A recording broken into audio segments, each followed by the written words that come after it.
Hello, this is Gavin Costa, audio number 1, looking at the past, the Catholic Church's attitude towards the Jewish people. Okay, so the question I want to focus on is Catholicism the transmitter of anti-Jewish sentiment? And I'm going to answer yes. It is guilty of transmitting anti-Jewish sentiment. The other question that we have to also keep in mind is Catholicism's DNA anti-Jewish? And here I'm going to answer no, when that DNA relates to, firstly, the Bible as revelation, secondly, the authoritative magisterium's teachings, and by that I mean when popes or councils with the full authority of their teaching office declare something, and thirdly, the sacramental nature of the Church. Now, for me, those three elements form the DNA of Catholicism, and I'm going to suggest that the DNA is not anti-Jewish.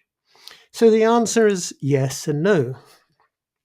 And listeners may think, hey, this is going to be a wriggling out of responsibility, wriggling out of repentance for a very murky but complicated past, and wriggling out of reparation for wrongs that have been done.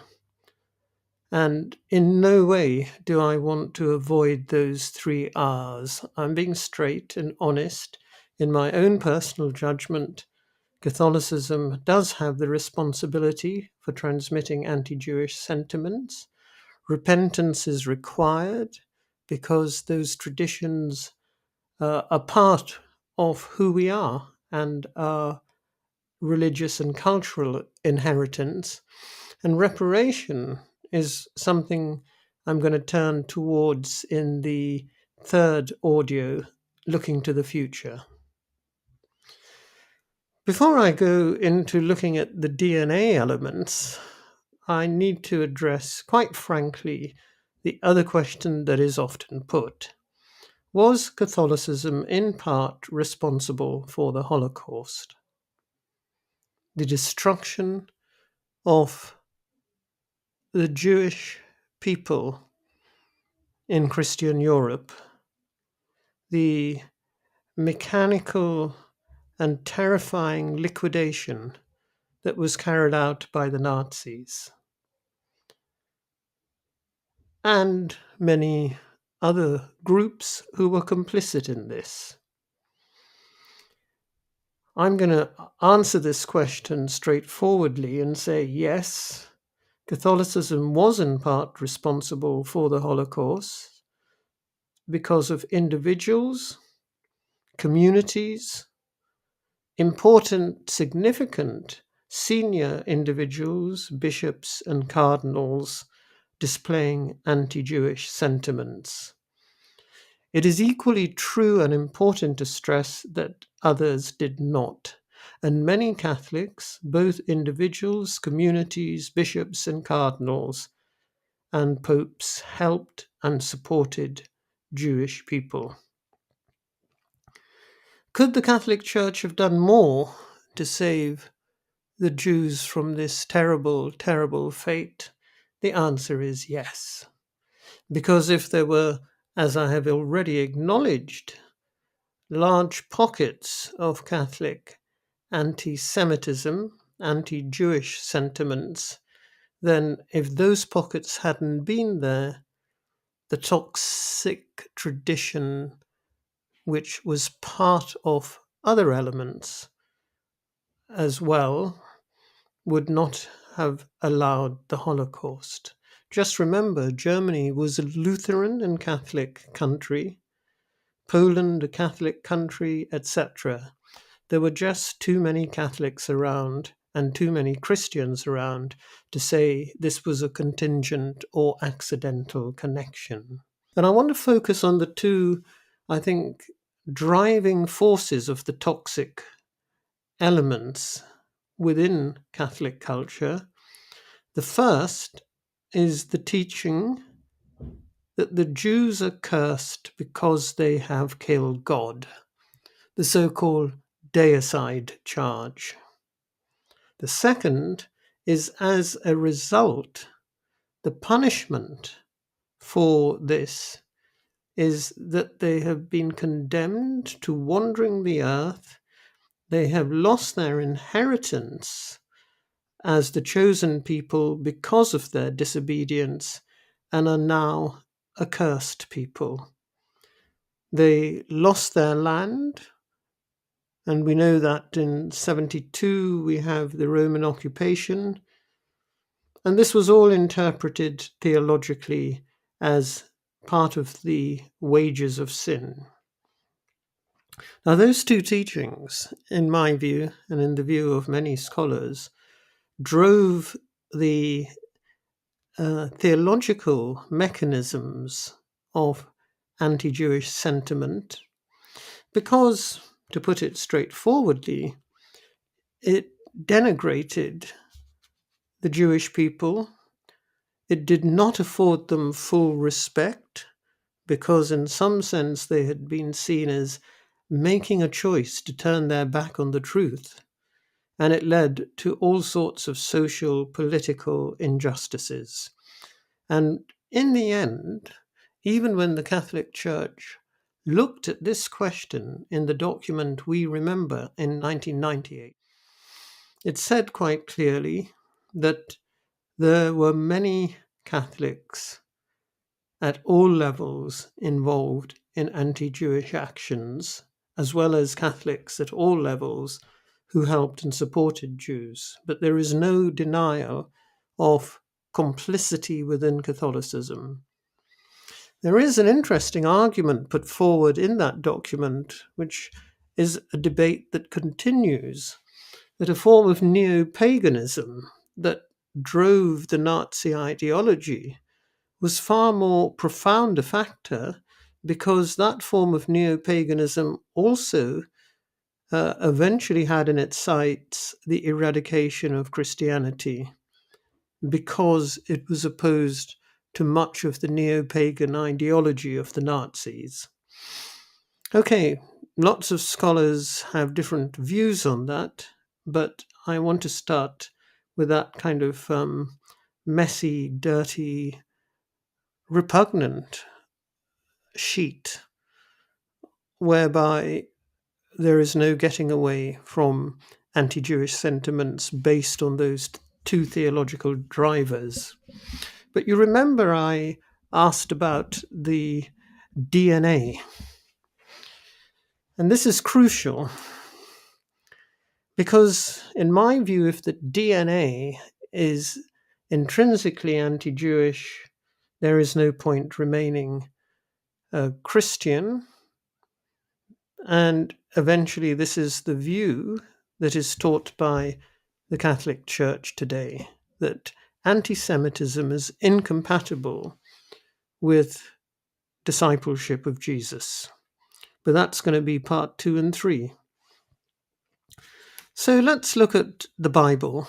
And here we have a whole series of texts which, in some ways, are the sources of anti-Jewish sentiment. Now, you've got to remember two factors when looking at these texts, and I'm not doing any special pleading. I come to this as a historian, a scholar, as well as a practicing Catholic, but believing all those three can be integrated. The important factors to remember is that the Bible often represents an intra-Jewish sectarian critique. One group of Jews are believing that the Messiah has come and are pointing to those other group of Jews that they've missed the bus, that they are, in fact, ignorant, that they have turned their back on what God has promised them. This is not particularly novel in the sense that if we look at the Qumran scrolls, which are a contemporary group that were living out in the caves near the Dead Sea, they too felt that Temple Judaism had turned its back on the truth, and they believed that they were the true form of Judaism. Now, what happens with Christianity, which is not what happened with the Qumran or other Jewish sectarian groups who have sometimes deeply bitter and venomous critiques of their own brothers and sisters, is that in Christianity, the texts were slowly owned by Gentiles, no longer Jews, and slowly losing an anchorage in the historical context of the texts. Let's take, for example, the deicide charge, which stems from Matthew 27:25.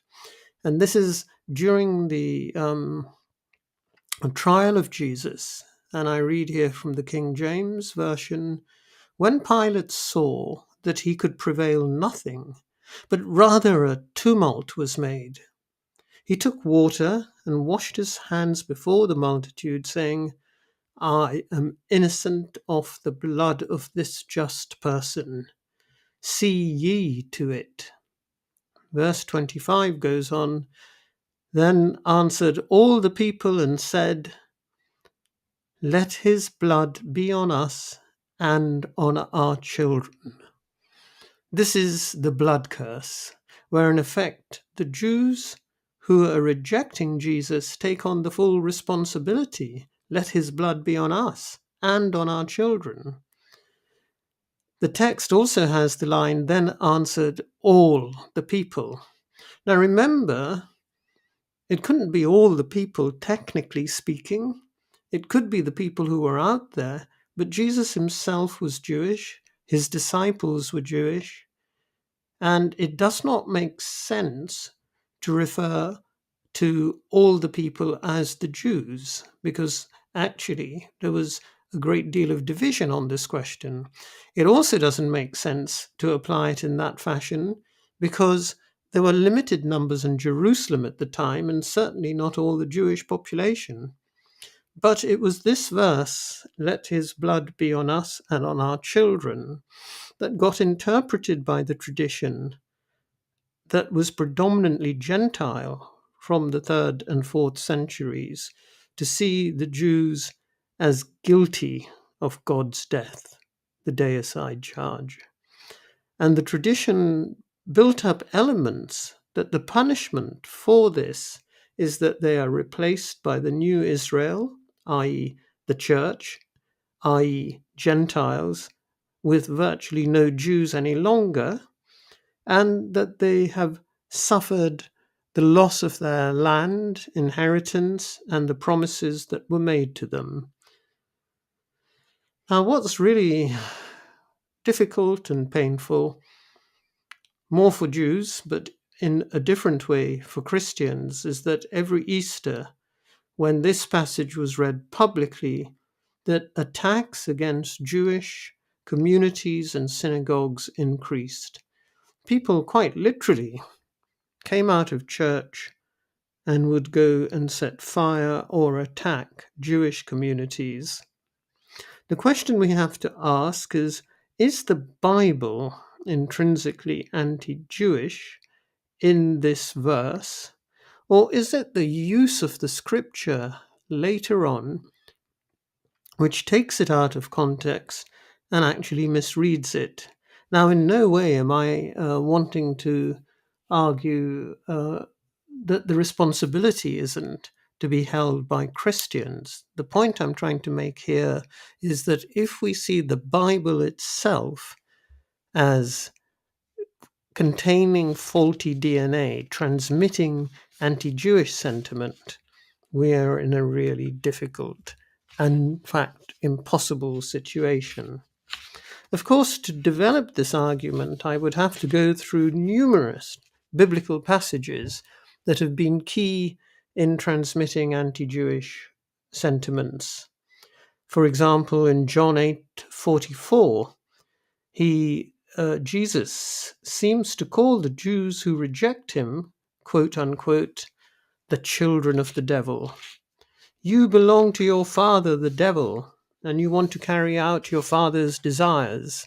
He was a murderer from the beginning, not holding to the truth, for there is no truth in him.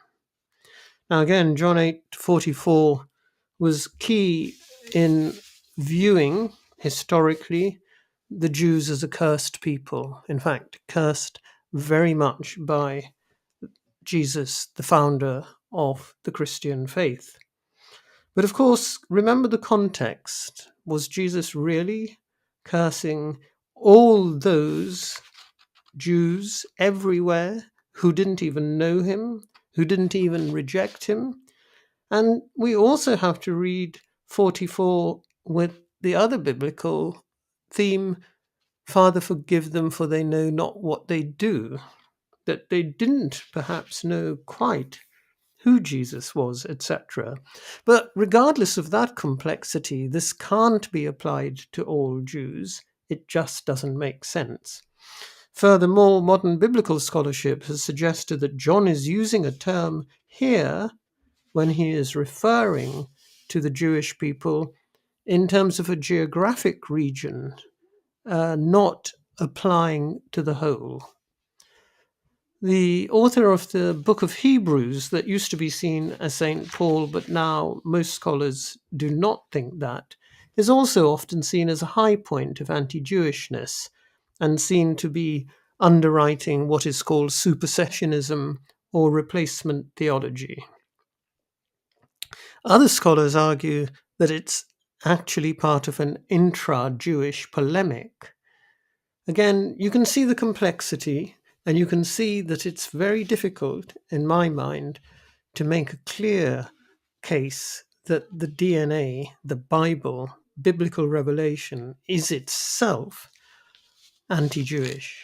I think it can't be, in the sense of Jesus, his disciples, Mary, his mother, Joseph, all being Jews, religious, pious Jews. Of course, the tradition very much transmits the two themes which are so destructive. And Augustine and Aquinas, some of the greatest of the church fathers from the 4th century and the medieval period, both had complicated views which included elements of anti-Jewishness, such that both Augustine and Aquinas felt that Jewish religious rituals were dead and deadening. Why? They held this view because it was felt that Jewish rituals pointed towards the Messiah. Their anticipation of the fulfillment was always present in the rituals.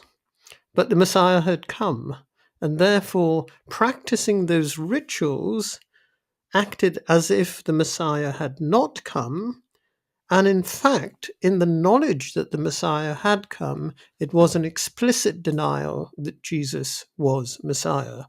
So in that sense, they were dead and deadening. But this negative view, in effect, seeped through, divorced from the assumption that Jews knowingly had the view that Jesus was Messiah and knowingly rejected it. That is rarely the case. In fact, I have to say I've never met one at all. But what's important is the tradition transmitted negative teachings which floated free of a more careful contextualization. Because behind Augustine and Aquinas' view, interestingly, was the view that Jewish rituals were quasi-sacramental, were efficacious. Both those terms indicate that they actually performed true and living engagement, redeeming engagement with the living God.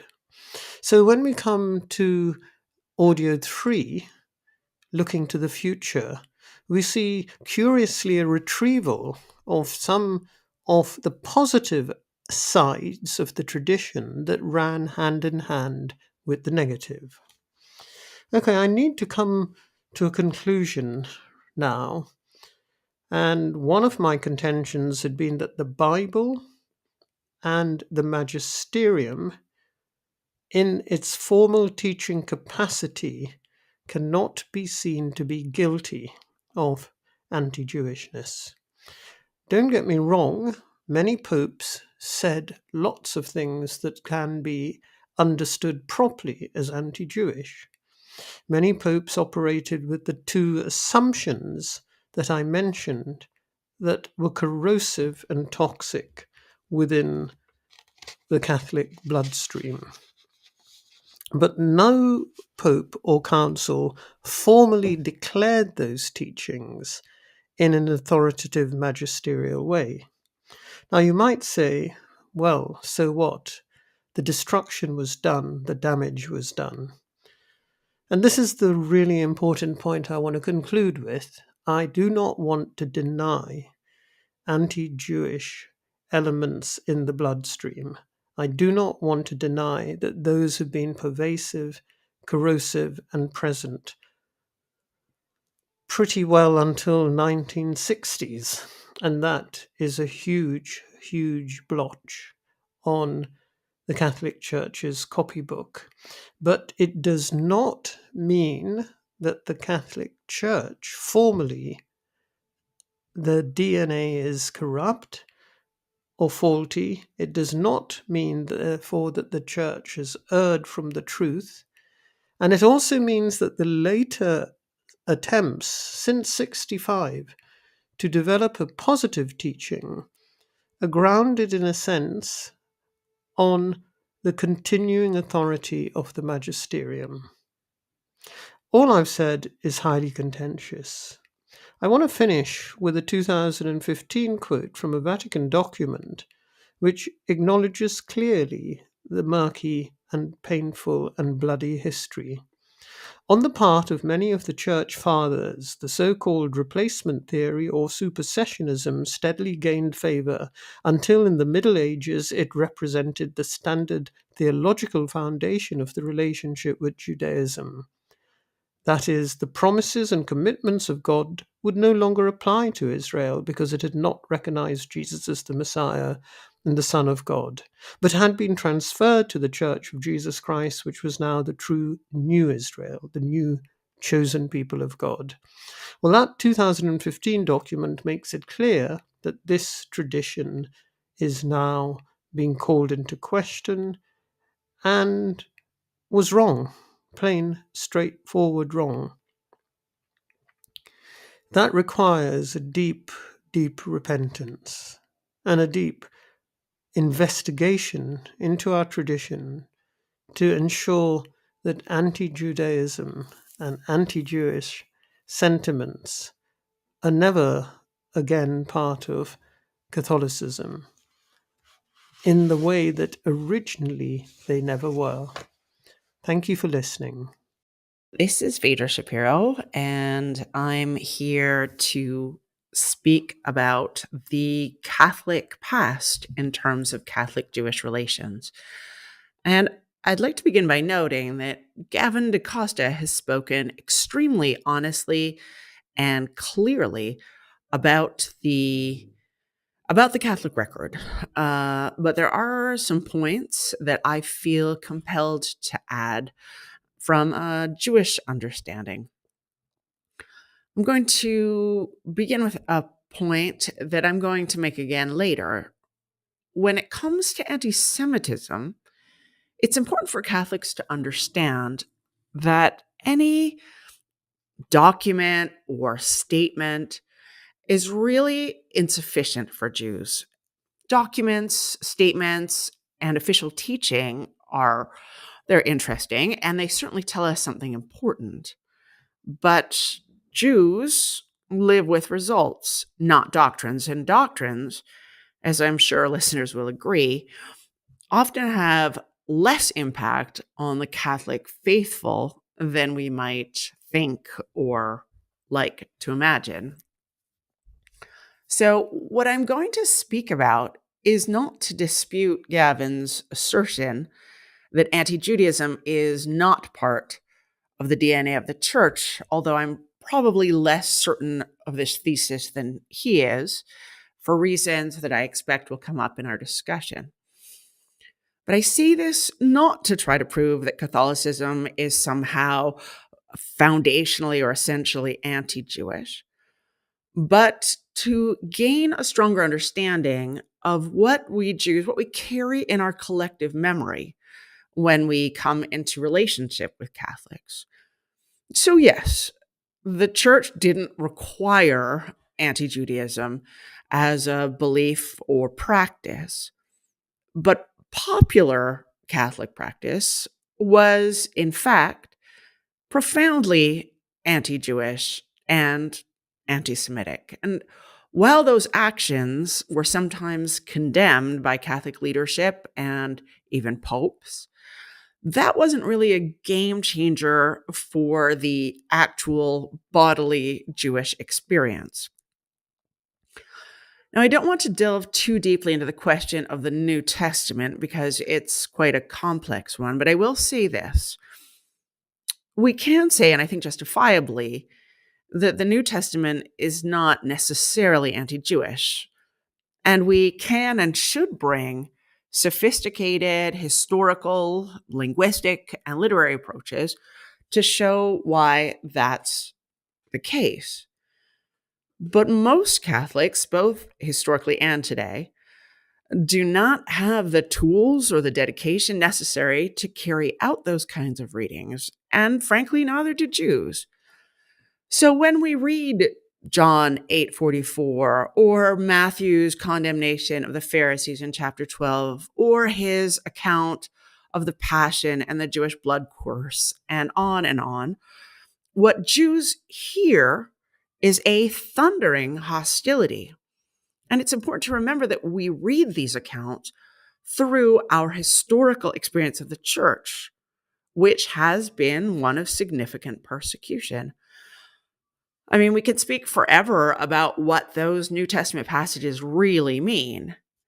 But until Catholics can come, I think, honestly to Jews with clean hands and say, look, we find these troubling too. And we're really seeking to find faithful ways to read that aren't anti Jewish. We won't get far without that. Because those very passages, together with early church fathers' interpretations that were used to justify some very wicked practices that resulted in very real Jewish suffering. And that very suffering was used to justify those interpretations in a pretty vicious circle, such that Jewish suffering wasn't only acceptable, but in fact was used to prove the truth of the gospel. So, what Jules Isaac, and we'll introduce you to him in the next lecture, what Jules Isaac will call the church's teaching of contempt against the Jews is a combination of elements that are more than just theological ideas. They are ideas that had disastrous consequences.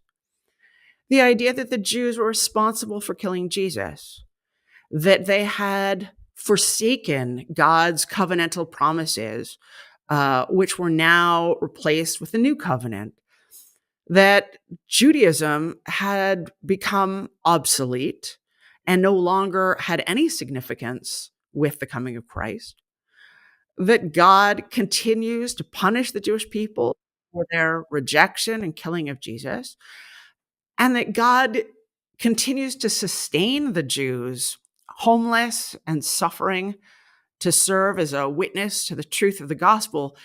These teachings might not be essential to the church, part of its DNA, but they have characterized the church's attitude toward Jews and Judaism for almost 2,000 years. So for Jews coming into relationship with Catholics, we need to be mindful of the collective memory that we have of our historical experience with the church. And that includes some very reprehensible experiences of forced conversions, of persecutions, of pogroms, of torture, of execution. And I'll give but two examples. And I think it's also a good opportunity to kind of address the howevers that Gavin brought up in terms of official church teaching. In the 14th century, the Black Death killed up to 60% of the population of Europe. And of course, before scientific understanding of epidemiology, people were looking for causes of this devastation. The belief in Catholic Europe that the bubonic plague was caused by Jewish well poisoning saw the destruction of some 200 Jewish communities, large and small. Thousands of Jews were drowned, hanged, or burnt. Thousands were murdered in Strasbourg, in Frankfurt, in Cologne, and Mainz. Now, we can point to the however, and there are more, the fact that in 1348, Pope Clement VI issued a papal bull appealing to reason, saying basically that the Jews cannot be the cause of the plague because they are also suffering from it, and called on Christians to stop their attacks on Jews. But it seems that this appeal had little or no effect. Or we can speak about the blood libels in the period from the 12th to the 20th centuries, and allow me to underscore here the 20th century. Jews were regularly charged with blood libel or ritual murder, that Jews would kidnap and murder Christian children as part of a religious ritual and used their blood in the baking of unleavened bread. And here, the proximity to Easter and the deicide charge all come together, such that the Jews are perceived as somehow hungering for innocent Christian blood in a kind of reenactment of the crucifixion. So, when little Simon of Trent went missing just before Easter in 1475, members of the Jewish community in Trent were blamed, imprisoned, tortured, and executed. And this is by no means the only case. And together with that, in quite a disturbing way, Simon of Trent becomes a child martyr in popular Catholic belief. His veneration was permitted in a kind of beatification. And again, this is not the only case where a child allegedly ritually murdered by Jews becomes a kind of folk saint in popular Catholicism. So I think we need to remember that the howevers go both ways. Catholics can say to Jews a kind of however, anti-Judaism wasn't official church teaching.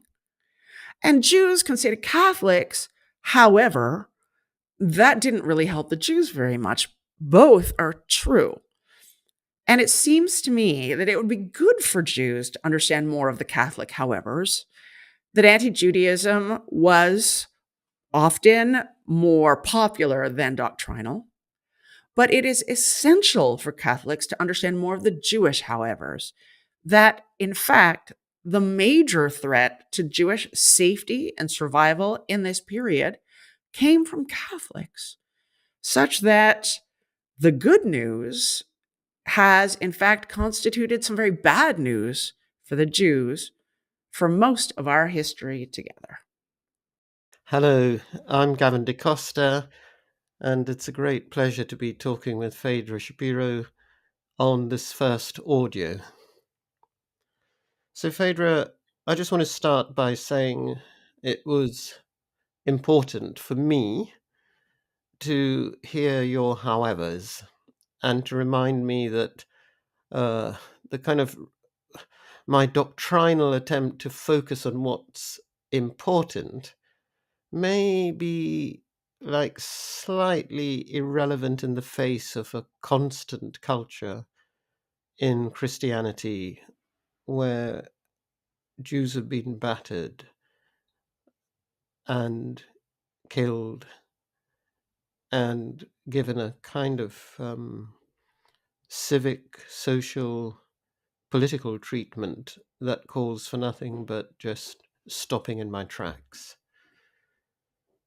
And hearing the almost the kind of witness of history. So I do want to say that, however, I heard it and it's painful to hear, and I'm grateful you raised it. And there's a bit of me that also uh, makes me realize, as a Catholic, I'm not sure about this, that there may be an element of asymmetry about the importance of doctrine. Okay, so my view is that over generations, not immediately, but over generations, what the doctrine is filters down through the liturgy, through art, through culture, through sermons, so that eventually it does make shifts and transformations. So perhaps my focus on doctrine is the attempt to say, look, long term, this is the way that the Catholic culture can change. I don't know whether you, in any sense, were wanting to say, no, it's irrelevant, but uh, that's my focus on that doctrine. No, I mean, this absolutely makes sense to me, and I don't mean to downplay in any way the importance of doctrine for the church, but, as you say, I think that Catholics think like Catholics and Jews think like Jews, and so we need to be mindful of what Jews bring into this relationship, right? Like, Jews don't really get the importance of doctrine. There are very few doctrines in Judaism, and most Jews ignore them anyhow. So, you know, correct practice is what makes a Jew orthodox, not belief or adherence to doctrine. And so this might be one of those fundamental asymmetries, as you say, between Catholics and Jews that makes it difficult for us to hear each other clearly. I mean, it's not just about historical experience, is it? It's also about our way of thinking and about our way of seeing the world. So I certainly agree with your point, and I think that changing doctrine is absolutely essential. Um, but it is insufficient. It's insufficient. But as you say, if you look at it over generations, over time, and if there is a proper mechanism for it filtering through, filtering down into the pews through catechesis and liturgical reforms and homilies, if there's some sort of, I don't know, institutional support for making that doctrine actually reach people, then over time, I think that you're quite right that the role, changing doctrine will ultimately change action, but that's not an immediate kind of thing. If I could just give a very ad hoc example, which I think struck me. I teach at the Angelicum Pontifical University in Rome, and most of my students are seminarians, priests, religious, people who are involved in Catholic education and culture. And what they are concerned about in the course is understanding Catholic doctrine. And when we come to this issue of Vatican II, which we cover in the second audio, sometimes there's a real surprise, even shock. But what is so important for me is that these students are really, really committed to trying to be serious about what the church is teaching and to transmit it in their life and their practice. So there's a sense in which dealing with, if you like, the teaching and preaching classes of Catholic culture, I'm kind of particularly focused there. But I agree with you totally. And this is certainly true in the United States, for example, where there's a particular commission on the Bishops' Committee that sift through Catholic textbooks that are being used in schools. And it was shocking to discover that, 30 years after Vatican II, the same tropes of anti Jewish sentiment were still in those textbooks. So kids are going to be picking that up. And, it's not just at church, but schools. It's not just at schools, but at home. So I'm kind of aware that this is a very multi pronged educational, cultural shift. But perhaps the biggest shift is in the heart, that at the end of the day, the deep anti Jewish and anti Semitic instincts of Western culture are going to be there for a long, long time. And maybe it's an even more important thing that Catholics are in the forefront in calling that out and saying how unacceptable it is. And of course, we do come to difficult situations where I find Jewish colleagues saying, oh, if you're anti Semitic, you should be involved with this particular organization or behind that particular cause. And then we have a kind of issue of, kind of complex prudential judgment. Right. No, I absolutely agree that it needs to be multi-pronged for sure, and that it can't become politicized.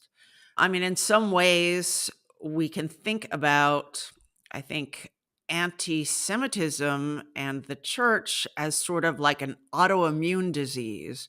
I mean, if we understand that there is something Jewish at the heart of the church, then uh, you know, in some way, in a very self-defeating kind of way, the church is at war with itself. And so recognizing that in order to build a healthy church into the future, combating anti-Semitism is an essential piece of that. And that's not a political program. That's, I don't know, it's something deeply spiritual. I'm wondering whether we could turn to the source of spirituality in the Catholic Church in terms of the New Testament. Now, in your comments, you touched on this issue, which rightly you said is a pretty large, big, thorny, and difficult question. And for me, one of the issues here, and it would be good to hear your thoughts on it, the New Testament, at one level, is a kind of testimony of a rivalry between an intra Jewish conversation. One group, followers of Jesus, say, hey, he's the Messiah. And another group are saying, maybe not. How come the Romans are still here? How come we're being oppressed? How come this guy has the characteristics that don't fit, etc., etc.? So fundamentally, there is a document which is an intra Jewish squabble in the hands now of Gentiles, who are the primary readers. And I think that's a great difficulty at one level for Catholicism, because there's this constant kind of having to step back and say, hey, this isn't diatribe against Jews per se. This is actually an conversation but within a family that we're listening to, but we didn't belong to that family as Gentiles. I don't know what you think about that difficulty that I'm ascribing. No, I think you're really right. I mean, when it comes to the sort of Gentile church listening in on an internal Jewish conversation, I think that it is kind of an amnesia, not to keep using medical terms, but a certain loss of memory on the part of the Gentile church about the Jewishness of the context and the Jewishness of the debate that helps to make it sound like it's you know, Christians against Jews, which is, completely anachronistic kind of reading. But at the same time, when you speak about what the New Testament is, how it is received, how it is read, how it's understood, how it's acted upon is also part of what it is. I mean, of course, the whole complex philosophical question of where does meaning actually reside? And I think that we have to remember that it doesn't live just in the text or in the author's intention, but there is that dynamic relationship between the reader and the text. So I think that we can't really talk about whether the New Testament is, I'll say, anti-Semitic. I use that word with great caution, but we can't talk about whether the New Testament is anti-Jewish or not without a sense of how it has been read and interpreted and acted upon throughout history. I'm torn by the point you're making, Faydra. I agree entirely. The history of the Christian Church is the history of the readings of our sacred text. And those readings have constantly, through their being read in by a Gentile audience, have been turning the New Testament anti-Semitic. But it's important for me as a Catholic to argue the case, and I hope this isn't a defensive argument, that if the text itself is in some sense genuinely and intrinsically corrupted or problematic, then the question of calling it revelation has to be faced up to. Now, this is not to say that there isn't a recognition that the text is written in a historical context. It contains all sorts of elements which may be time bound, etc. But in a way, what's at stake here is the question of revelation. So I want to kind of push this and say the recovery that's going on in the Catholic Church, which we'll talk about in number 2 and 3, the recovery of trying to read those texts as they were intended and as they communicate the truth of God's communication, has to have a confidence that the text is not just how the community read it. Not that that's what you're saying, but actually in the text there is a good news. Now, I think one of the points that you made so powerfully is that text has not been good news for Jews. It has spelt their destruction and oppression and constant harassment. And I'm wanting to say, if the text is from God, and I'm not saying the text is from God, but the word of God comes through the text, then there has to be a kind of different picture from what we've been seeing. So I'm kind of still wanting to say, at the end of the day, I want to argue that the New Testament is not intrinsically anti-Jewish or anti-Semitic. I don't know whether that is a kind of argument that cuts ice or even interests you. It absolutely interests me. I mean, even if we step away from the question of historical experience, and I am by no means a New Testament scholar, but just on like a purely theological level, for me, and I think it's in Hebrews 8, maybe verse 13, maybe. Once there is a newer and better covenant, and the old one is obsolete. Even if we didn't say the old one is obsolete, or even if we said there is now a newer and better covenant, it seems to me that there's a real challenge there. How do you work out newer and better without falling into anti-Judaism? How do you hold two essential beliefs together at the same time? How do you say that the first covenant made with the people of Israel is good, and at the same time that the second covenant enacted through Christ is better? And how does that, is there a way to believe in new and better covenant without at some level rejecting Judaism. And I think, and maybe this is in contrast to you, I think that at some level there has to be a rejection of Judaism in the church. I mean, otherwise we're down a path of dual covenant. We can expect Catholics to be converting in droves to Judaism.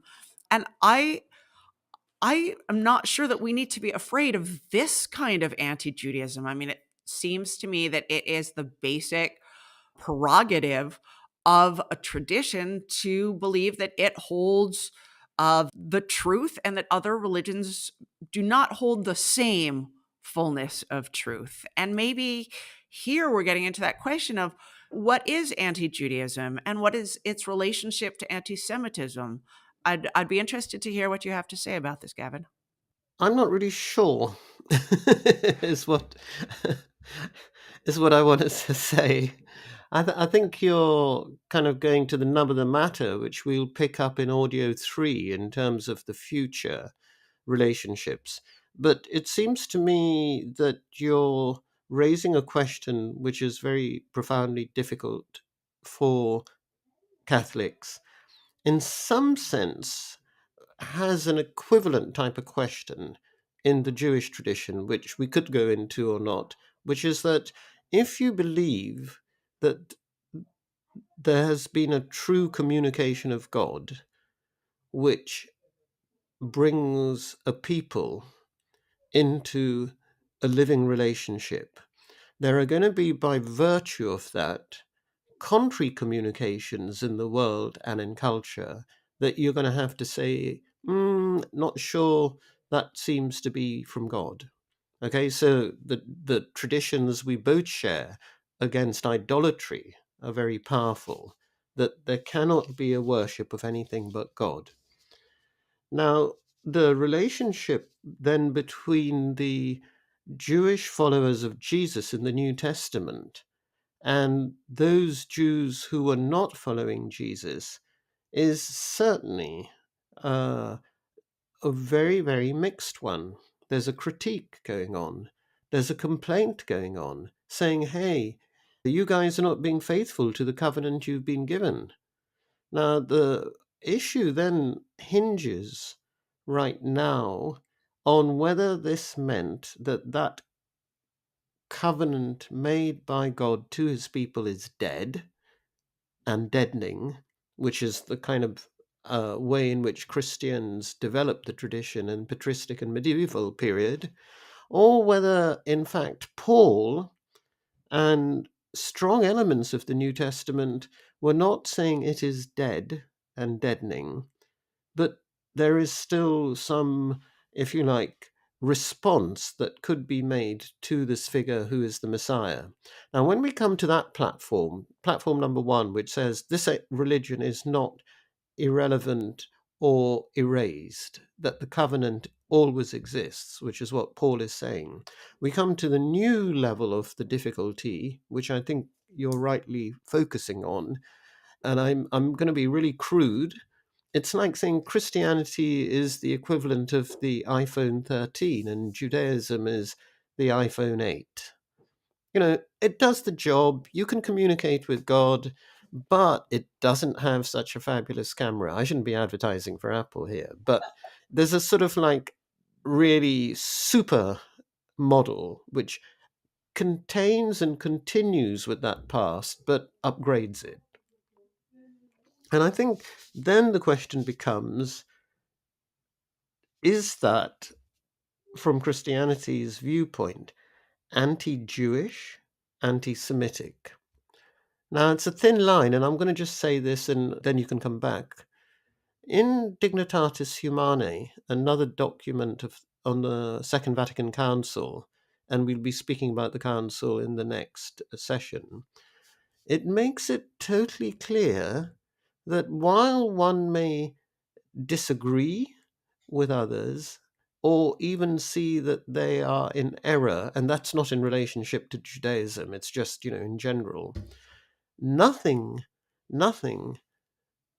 can mean that the dignity of the human person can be called into question. So I'm saying there's a kind of basic tension. Intrinsically, both of our religious traditions see idolatry and criticize and condemn it. And then the question is, when you see idolatry, not that I'm saying Jews are idolatrous at all, on the contrary, but I'm just giving this example. But when you see idolatry, does it then lead to the necessary persecution and suppression of it in a way that involves violence? If the answer to that is yes, then Christianity is going to always remain anti Jewish and anti Semitic. You're right. And I think that that distinction that you raise is really important between, texts and doctrine are one thing, but texts and doctrine and power and misuse of power is, I think, where things really go off the rails. I think that an anti Jewish text doesn't harm people, but it's that combination with power, misused power, that does. But I myself would tend to go, with that, maybe in a different direction, to say that the essential question is not, then, is the New Testament anti-Jewish, but rather, how can Catholics learn to read the New Testament in ways that are not anti-Jewish? And maybe that's the sort of move into the future with the question of Scripture. For sure. And I think, in terms of the third audio, we need to talk about that. But there are ways, and this is really important. This Sunday that's just gone, as a Catholic, I go to Mass on Sundays and sometimes more than on Sundays. But a friend of mine called Faydra, Shapiro, was actually speaking about the gospel that was part of the Sunday liturgy. And this is the Polish University Heschel Center have got this great project.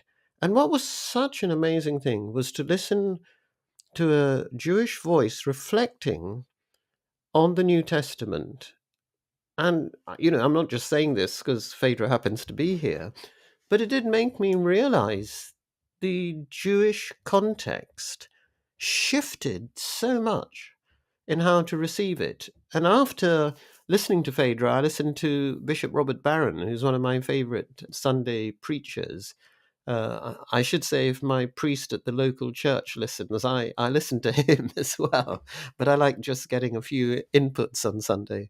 Um, and it made me realize, and Bishop Robert Barron is great, but we really lack if we're not listening to Jewish voices saying this story about Jesus being the fisher of men and the disciples being fishers of men is a really weird image. We've got to recognize that it doesn't necessarily echo quite comfortably in terms of what we call the Old Testament. So I think what you're saying is spot on. There's a massive process of education. And what I found, this is true of listening to Phaedra, it's true of listening to Amy Jill Levine, other Jewish people who are engaging with the New Testament, is that the message is not like, how come you guys believe all this nonsense? But in the Jewish context,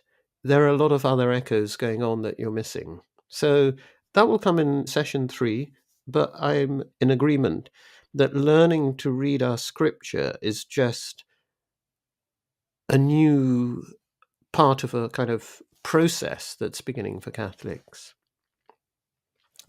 Maybe we should finish, though, Phaedra, addressing your question as well. Is there a difference between anti-Judaism and anti-Semitism? So, quite interestingly, some Jews criticized as self-hating.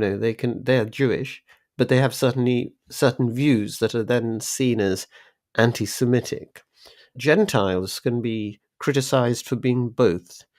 I think, in terms of the Catholic Church, we have this really big question. The sense of the criticism of any religion or culture or person that does not yet speak and confess Christ is that an anti? And I think I'm trying to say, no, it's not, because it's not a kind of condemnation. In fact, one of the most important insights of the council and the modern period is that often people make decisions in profound good faith. They're not willful.